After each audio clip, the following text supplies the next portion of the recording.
بسم اللہ الرحمن الرحیم نحمدہ ونصلی علی رسولہ الکریم اما بعد۔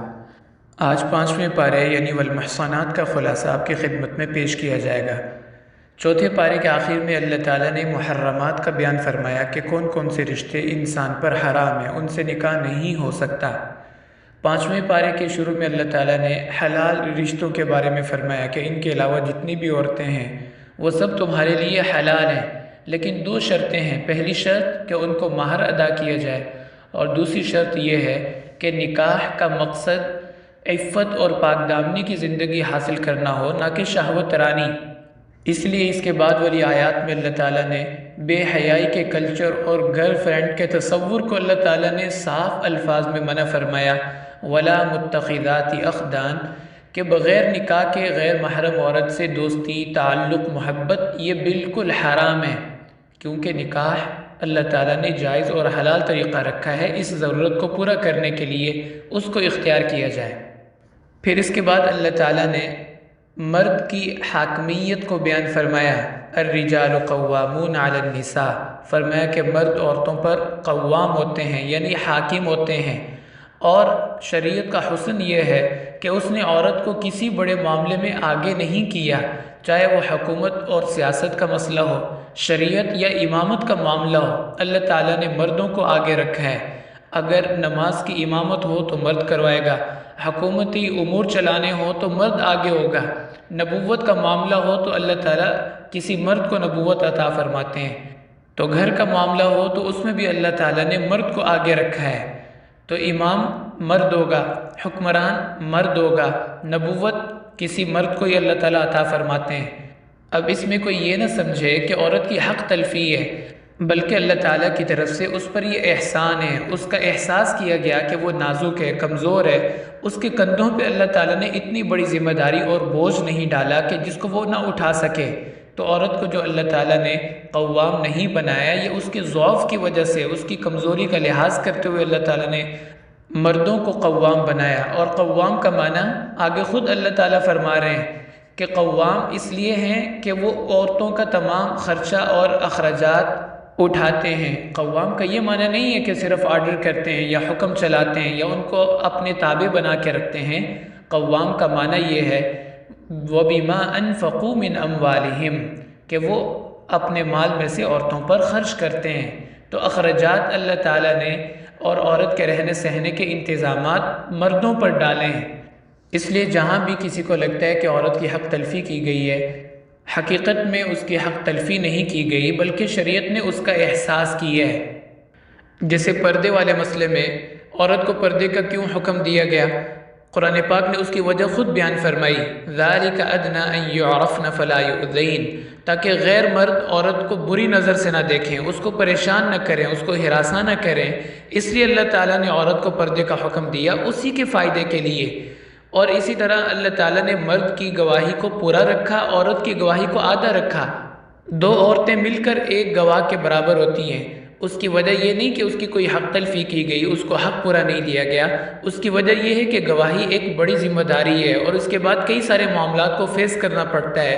اس لیے اللہ تعالیٰ نے مرد کو اس میں کوئی ہیلپر نہیں دیا، عورت کو ہیلپر دیا ہے، اور خود اس کی وجہ قرآن پاک میں بیان فرمایا ان تضل احداہما فتذکر احداہما الاخری، کہ اگر وہ اپنی گواہی میں کچھ بھول جائے تو دوسری اس کو یاد دلا دے۔ گویا کہ اللہ تعالیٰ نے اس کو دوسری عورت کے ذریعے مدد دی ہے، ہیلپ دی ہے، تاکہ وہ گواہی کا بوجھ اٹھا سکے۔ ایک عورت کے اوپر پوری گواہی کا بوجھ اللہ نے نہیں ڈالا۔ ایک خاتون پوچھنے لگی کہ اللہ تعالیٰ نے پھر مرد کو حصہ پورا دیا ہے اور عورت کو حصہ آدھا کیوں دیا وراثت کے اندر، یہ سمجھ میں نہیں آتا۔ تو میں نے اس بہن سے عرض کیا کہ عورت کے تمام اخراجات اللہ تعالیٰ نے مردوں پہ رکھے ہیں، چاہے وہ اس کا بھائی ہو یا اس کے والد ہوں یا اس کے شوہر ہوں، اللہ تعالیٰ نے تمام اخراجات، انتظامات آپ کے ان کے اوپر رکھے ہیں۔ تو اصول کے لحاظ سے تو آپ کو وراثت کی ضرورت ہی نہیں تھی، پھر بھی شریعت نے تمہیں آدھا حصہ دیا ہے، یہ تو صرف جیب خرچی ہے۔ تو شریعت کا احسان ماننا چاہیے کہ ضرورت نہ ہونے کے باوجود بھی اللہ تعالیٰ نے تمہیں آدھا حصہ دیا ہے، تو یہ تمہاری حق تلفی نہیں ہے، بلکہ تمہارے ساتھ شریعت کا احسان ہے اور تمہارا احساس کیا ہے۔ تو جہاں بھی آپ دیکھیں کہ کہیں بظاہر دیکھنے میں لگتا ہے کہ عورت کی حق تلفی ہے، لیکن اس کی جب آپ حکمت پہ غور کریں گے تو حیران ہو جائیں گے کہ اللہ تعالیٰ نے عورت کا احساس کیا ہے اور اس کی کمزوری اور ضعف کا لحاظ کرتے ہوئے اس کے اوپر کوئی بوجھ نہیں ڈالا۔ لیکن بعض لوگ اسی کو اعتراض بناتے ہیں اور دین سے متنفر کرنے کی کوشش کرتے ہیں۔ اس کی مثال یوں ہے، جیسے آدھا گلاس پانی کا ہو تو بعض لوگ کہتے ہیں کہ یہ آدھا گلاس خالی ہے اور بعض کہتے ہیں آدھا بھرا ہوا ہے، تو کسی نے آدھے خالی حصے کو دیکھا اور کسی نے بھرے ہوئے حصے کو دیکھا۔ اسی طرح سوچ کا انداز ہوتا ہے، کوئی مثبت سوچتا ہے اور کوئی منفی سوچتا ہے۔ اللہ تعالیٰ جس کو حکمت عطا فرماتے ہیں، بصیرت عطا فرماتے ہیں، اس کو ان تمام احکام کے اندر فوائد اور منافع نظر آنا شروع ہو جاتے ہیں۔ پھر اس کے بعد اللہ تعالیٰ نے ارشاد فرمایا کہ اگر کوئی عورت مرد کی حاکمیت کو تسلیم نہ کرے، اس کی نافرمانی کرے، اللہ تعالیٰ نے مردوں کو اختیار دیا کہ وہ ان کو واضح و نصیحت کر کے سمجھائیں۔ اگر واضح و نصیحت سے بھی نہ سمجھیں تو ان سے علیحدگی اختیار کر لی جائے۔ اگر اس سے بھی تنبیہ نہ ہو تو پھر ہلکا سا اس کو مارا جائے، لیکن کتنا مارا جائے؟ فرمایا حدیث مبارکہ میں فَضْرِبُوهُنَّ غَيْرَ مُبَرَّحٍ، ایسا نہ مارا جائے کہ اس کے جسم پہ اس کا کوئی نشان پڑے، لیکن یہ انتہائی آخری درجہ ہے۔ عام طور پر اگر وہ سمجھنے والی ہوگی، سدھرنے والی ہوگی تو یہاں تک نوبت ہی نہیں آئے گی۔ اور مارنے کی بھی اجازت تب ہے جب عورت بد چلن ہو، بد کردار ہو، غیر مردوں کے ساتھ تعلقات رکھتی ہو، چونکہ اس میں شوہر کے حق تلفی ہو رہی ہے جو اللہ تعالیٰ نے مرد کا اس کی بیوی پر رکھا ہے، اس لیے پھر شریعت نے اجازت دی ہے کہ وہ اس کو ہلکا سا مار سکتا ہے۔ لیکن بات بات پہ مارنا، بات بات پہ ڈانٹنا یہ شریعت کا تقاضا نہیں ہے، شریعت کا مزاج نہیں ہے۔ اور آپ دیکھیں اللہ تعالیٰ نے ایک ترتیب رکھی ہے کہ پہلے زبان سے سمجھایا جائے، پھر عمل سے اس کو تنبیہ کی جائے یعنی علیحدگی اختیار کی جائے، اور آخر میں اس کو مارنے کی گنجائش رکھی ہے۔ لیکن بعض لوگ بالکل الٹ چلتے ہیں، پہلے مارتے ہیں، پھر تعلقات ختم ہو جاتے ہیں، علیحدگی ہو جاتی ہے اور آخر میں بول چال بھی بند ہو جاتی ہے۔ وہ بالکل الٹ چلتے ہیں شریعت کے۔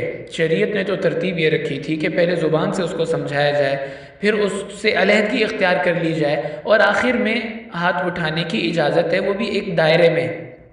لیکن صحیح بات یہی ہے کہ آج کل مردوں کے ہاتھ قابو میں نہیں اور عورتوں کی زبانیں قابو میں نہیں۔ مرد دست درازی سے باز نہیں آتے اور عورتیں زبان درازی سے باز نہیں آتی، جس کی وجہ سے گھروں کا سکون اور ماحول بگڑ جاتا ہے۔ اس لیے اللہ تعالیٰ نے واضح و نصیحت کو جس ترتیب سے بیان فرمایا اسی ترتیب سے اس پر عمل کریں گے تو یقیناً فائدہ دے گی۔ اس کے بعد اللہ تعالیٰ نے طہارت کے مسائل بیان فرمائے، وَإِن كُنتُم مَرْضَىٰ أَوْ عَلَىٰ سَفَرٍ أَوْ جَاءَ أَحَدٌ مِّنكُم مِّنَ الْغَائِطِ أَوْ لَامَسْتُمُ النِّسَاءَ۔ یہاں پہ وضو کے اور غسل کے اللہ تعالیٰ نے مسائل بیان فرمائے۔ حدث اصغر ہو تو وضو کی ضرورت ہوتی ہے، حدث اکبر ہو تو اس میں غسل کی ضرورت ہوتی ہے، دونوں کے مسائل یہاں پہ بیان کیے گئے۔ اس کے بعد اللہ تعالیٰ نے تیمم والی آیات نازل فرمائی، اور یہ اس امت کی خاصیت ہے، خصوصیت ہے کہ اللہ تعالیٰ نے مٹی سے پاکی حاصل کرنے کی اجازت دی۔ پہلی امتوں کو صرف پانی سے ہی وضو کی اجازت تھی، وہ مٹی کو استعمال نہیں کر سکتے تھے طہارت حاصل کرنے کے لیے۔ آپ صلی اللہ علیہ وسلم نے ارشاد فرمایا کہ اللہ تعالیٰ نے جو مجھے امتیازی خصوصیات عطا فرمائی ہیں ان میں سے ایک بات یہ، وَجُعِلَتْ لِيَ الْأَرْضُ مَسْجِدًا وَطَهُورًا، اللہ تعالیٰ نے میرے لیے روئے زمین کو طہارت حاصل کرنے کا ذریعہ بنا دیا، اور 10 سال تک بھی اگر پانی نہ ملے تو مٹی سے طہارت حاصل کی جا سکتی ہے۔ فَلَمْ تَجِدُوا مَاءً فَتَيَمَّمُوا صَعِيدًا طَيِّبًا، اگر پانی نہ ملے تو پاک مٹی سے تیمم کر لو۔ اس کے بعد اللہ تعالیٰ نے امانت کی ادائیگی کا حکم دیا، ان اللہ یأمرکم ان تؤدوا الامانات الی اہلیہا، اللہ تعالیٰ حکم دیتے ہیں کہ تم امانتوں کو ان کے اہل کی طرف سپرد کر دو۔ امانت کا معنی 2 معنی کیے جاتے ہیں، ایک تو یہ کہ آپ کو کسی نے چیز پکڑائی، وہ چیز آپ بالکل اسی حالت میں بغیر استعمال کیے اس کو واپس کر دیں، اور دوسرا معنی یہ ہوتا ہے کہ جو بندہ جس کام کا اہل ہے وہ کام اسی کے سپرد کیا جائے۔ اس لیے حدیث مبارکہ میں آتا ہے، جب ایک صحابی نے عرض کیا رسول اللہ قیامت کی علامات کیا ہیں، آپ نے فرمایا اذا وسد الامر الى غیر اہلہ فانتظر الساعہ، جب نہ اہل لوگوں کو حکومتیں سپرد کر دی جائیں، بڑے بڑے عہدے ان کو دے دیے جائیں تو سمجھ لو قیامت قریب ہے۔ اس کے بعد اللہ تعالیٰ نے اپنی اطاعت کا اور آپ صلی اللہ علیہ وسلم کی اور امت کے فقہاء اور علماء کی اطاعت کا حکم دیا یا ایھا الذین آمنوا اطیعوا اللہ واطیعوا الرسول واولی الامر منکم، فرمایا خدا کی اطاعت کرو، مصطفیٰ صلی اللہ علیہ وسلم کی اطاعت کرو اور فقہا کی اطاعت کرو۔ یہ تین باتیں کیوں فرمائیں؟ اس لیے کہ اللہ تعالیٰ تو خالق اور مالک ہیں، ہم مخلوق اور مملوک ہیں۔ ہم نے اللہ تعالیٰ کی بات تو ماننی ہے، لیکن ہم دنیا میں اپنے اس کان سے اللہ تعالیٰ کی بات سن نہیں سکتے، اس آنکھ سے اللہ تعالیٰ کو دیکھ نہیں سکتے، تو ہم اللہ تعالیٰ کی بات کو کیسے مانیں گے؟ اس کے لیے ضروری ہے کہ اللہ تعالیٰ اور ہمارے درمیان ایک واسطہ ہو، اور وہ واسطہ پیغمبر صلی اللہ علیہ وسلم ہے۔ وہ اللہ تعالیٰ کی بات کو سنتے ہیں اور ہم تک پہنچاتے ہیں۔ لیکن اب ہم نے آپ صلی اللہ علیہ وسلم کا زمانہ نہیں پایا، آپ عربی تھے، ہم عجمی ہیں، اس لیے پھر وَأُولِي الْأَمْرِ مِنْكُمْ، علماء اور فقہا کو اللہ تعالیٰ نے درمیان میں واسطہ بنایا کہ ان کی اطاعت اور فرما برداری کی جائے۔ یہی اللہ اور اس کے رسول کی اطاعت ہے۔ بعض کہتے ہیں وَأُولِي الْأَمْرِ سے مراد حاکم وقت ہے۔ اگر وہ مراد ہو تو پھر شریعت نے اس کی حدود بیان کی ہیں کہ جائز کاموں میں ان کی اطاعت واجب ہے، اور ناجائز کاموں میں یا گناہ کے کاموں میں ان کی اطاعت جائز نہیں ہے۔ لا طاعت لمخلوق فی معصیت الخالق، جہاں اللہ تعالیٰ کی نافرمانی کا معاملہ ہو وہاں کسی انسان کی بات ماننا جائز نہیں ہے۔ پھر اس کے بعد اللہ تعالیٰ نے قرآن پاک کی ایک آیت بیان فرمائی جو حیات النبی کی بین دلیل ہے۔ اللہ تعالیٰ کا ارشاد ہے وَلَوْ أَنَّهُمْ إِذ ظَّلَمُوا أَنفُسَهُمْ جَاءُوكَ فَاسْتَغْفَرُوا اللَّهَ وَاسْتَغْفَرَ لَهُمُ الرَّسُولُ لَوَجَدُوا اللَّهَ تَوَّابًا رَحِيمًا، کہ اگر کوئی گناہ گار آپ کے پاس آئے، اللہ تعالیٰ سے بھی معافی مانگتا ہو اور اللہ کے نبی بھی اس کے لیے دعائے مغفرت فرما دیں، تو یقیناً اللہ تعالیٰ اس سے درگزر فرمائیں گے۔ اور قرآن پاک کے احکام اور آیات تو قیامت تک کے لیے ہیں۔ آپ صلی اللہ علیہ وسلم کے زمانے میں بھی یہی حکم تھا۔ اب جو آپ کے روزہ مبارک پہ حاضر ہوگا اور اللہ تعالیٰ سے بھی معافی مانگے گا، آپ سے بھی دعائے مغفرت کی درخواست کرے گا، یقیناً اللہ تعالیٰ اس کے ساتھ مہربانی کا معاملہ فرمائیں گے۔ اس سے پتہ چلا کہ آپ صلی اللہ علیہ وسلم قبر پہ آنے والے کا سلام سنتے ہیں، درود سنتے ہیں، اور اگر وہ کوئی بات کرتا ہے تو آپ صلی اللہ علیہ وسلم کو وہ بھی اللہ تعالیٰ اپنی قدرت سے سنا دیتے ہیں۔ اس کے بعد اللہ تعالیٰ نے انعام یافتہ طبقات کا تذکرہ فرمایا۔ نماز کی ہر رکعت میں سورۃ الفاتحہ پڑھتے ہیں اور اس میں یہ دعا مانگتے ہیں صراط الذین انعمت علیہم، یا اللہ ہمیں ان لوگوں کے راستوں پر چلا جن پر آپ نے انعام فرمایا۔ اب وہ لوگ کون ہیں جن پر اللہ تعالیٰ کا انعام ہوا؟ اللہ تعالیٰ ارشاد فرماتے ہیں اولئک الذین انعم اللہ علیہم من النبیین والصدیقین والشہداء والصالحین، کہ جن لوگوں پر اللہ کا انعام ہوا، انبیاء، صدیقین، شہداء اور صالحین، یہ چار طبقات اللہ تعالیٰ نے بیان فرمائے۔ انبیاء کا تذکرہ فرمایا، اب نبوت کا زمانہ تو ہم نے نہیں پایا۔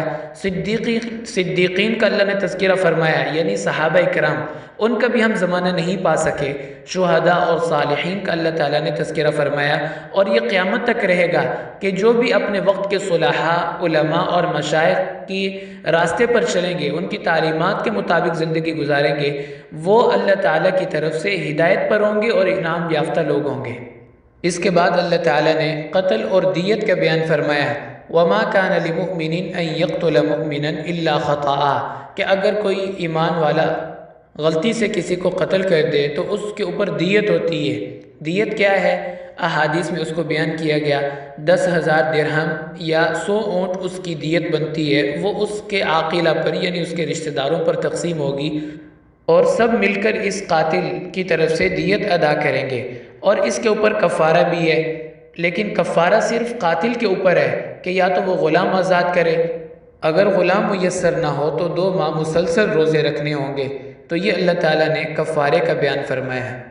اس کے بعد چند آیات میں اللہ تعالیٰ نے جہاد اور ہجرت کا بیان فرمایا، اور اس کے متصل بعد صلاۃ القصر یعنی نماز کو آدھا پڑھنے کی اجازت دی، کیونکہ ہجرت میں بھی اور جہاد میں بھی انسان سفر کے اندر ہوتا ہے، اور سفر کی وجہ سے انسان کو کئی سارے خوف اور خطرات کا سامنا رہتا ہے، یا وہ جلدی میں ہوتا ہے تو شریعت نے اس کے لیے نماز کو آدھا کر دیا۔